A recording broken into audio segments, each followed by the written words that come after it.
ആരാധനായ സദസ്യരെ, ബഹുമാനപ്പെട്ട വേദിയിലെ ഈ മാക്കോസിൻ്റെ സംഘടനയുടെ പ്രസിഡന്റ്, മുഖ്യാതിഥി ബാലകൃഷ്ണൻ നമ്പ്യാർ. ഞാൻ 82-ലായിരുന്നു കോളേജ് യൂണിയൻ്റെ ചെയർമാൻ. 3 കൊല്ലം തുടർച്ചയായി ഞാൻ വന്നിരുന്നു. ഒരിക്കലും എന്തോ ആൾ കുറവാണ്. കഴിഞ്ഞ വർഷമൊക്കെ നല്ല ഫുള്ളായിട്ട് കണ്ടിരുന്നു. എന്നാലും മാക്കോസിൻ്റെ ഭാരവാഹികൾ പരമാവധി ആൾക്കാരെ വരാൻ വേണ്ടി പരമാവധി ശ്രമിച്ചിട്ടുണ്ട്. എന്നെ തന്നെ 2 പ്രാവശ്യം വിളിച്ചിട്ടുണ്ട്. എന്തായാലും ഒരു ദിവസം ഒരു തീർത്ഥാടനം പോലെ നമ്മൾ പഠിച്ച ഈ കോളേജിൽ വരികയെന്ന് പറഞ്ഞാൽ ഒരു പുണ്യദിനമായിട്ടാണ് കാണുന്നത്. ഈ കോളേജാണ് നമ്മളെയൊക്കെ എങ്ങനെയോ ഉയരത്തിലേക്കൊക്കെ എത്തിച്ചത്. എനിക്ക് പറയാനുള്ളത്, നമ്മളെ ഇപ്പോൾ സ്കോളർഷിപ്പ് കൊടുത്തല്ലോ, ഈ വർഷം ഏതോ ഒരു കുട്ടിക്ക് ഒരു റാങ്ക് കിട്ടിയിട്ടുണ്ട്. അതുപോലെ തന്നെ ഒരു സീനിയർ സിറ്റിസൺ ഒരാൾ പറഞ്ഞില്ലേ, ഫസ്റ്റ് പ്രൈസ് സെക്കൻഡ് ഒക്കെ കിട്ടില്ല. അങ്ങനത്തെ എന്തെങ്കിലും റിമാർക്കുകളായിട്ട് അച്ചീവ്മെൻറ്റ് നമ്മളെ ആൾക്കാർ ചെയ്യുമ്പോൾ അത് നമ്മുടെ വാട്സപ്പിൽ ഇടണം. വാട്സപ്പിൽ അധികം ആളും ഒരു പോസ്റ്റ് ചെയ്യുന്നത് കാണാനില്ല. ഞാൻ സ്ഥിരമായിട്ട് പോസ്റ്റ് 3 ആളുകൾ പാട്ടൊക്കെ പാടലിന്ന് കാണലുണ്ട്. അത് ലൈവാകുമ്പോൾ അങ്ങനത്തെ ആളെ ഈ വേദിയിൽ വെച്ച് നമുക്ക് ആദരിക്കാൻ സാധിക്കും. നമ്മളെ അമ്മു ടീച്ചർക്ക് എന്തോ ഒരു അവാർഡ് കിട്ടിയിരുന്നു. നല്ല പത്ര ന്യൂസായിരുന്നു.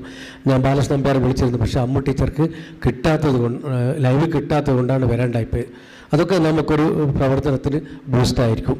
നേരത്തെ ഒന്ന് പറഞ്ഞില്ല, ഒരു വൺ ഡേ ടൂറിൻ്റെ നമുക്ക് 2-3 ദിവസം ടൂറൊന്നും വേണ്ട.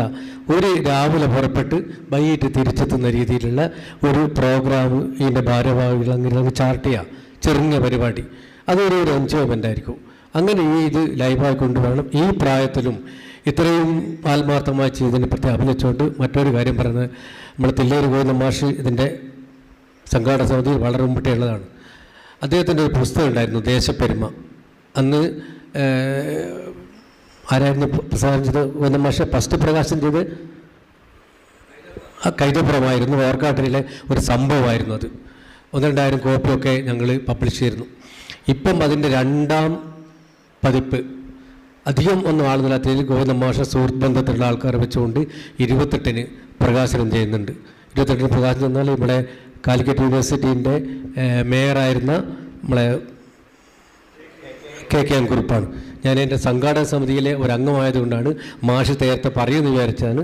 അതുകൊണ്ട് അതിൽ 28-ാം തീയതി ഉച്ചയ്ക്ക് 3 മണിക്ക് ഓർക്കാട്ടിൽ വന്നാൽ നമുക്ക് ഒരിക്കലും കൂടി നമ്മളെ ആൾക്കാർ കാണാൻ സാധിക്കുന്നതുകൊണ്ട് ഈ പരിപാടി വളരെയധികം നന്നായിട്ടുണ്ട്.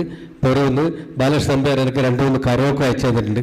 സമയമുണ്ടെങ്കിൽ ബാലകൃഷ്ണൻ മാഷെ ആ പാട്ടിനൊരു അവസരം തരണം. നമസ്കാരം.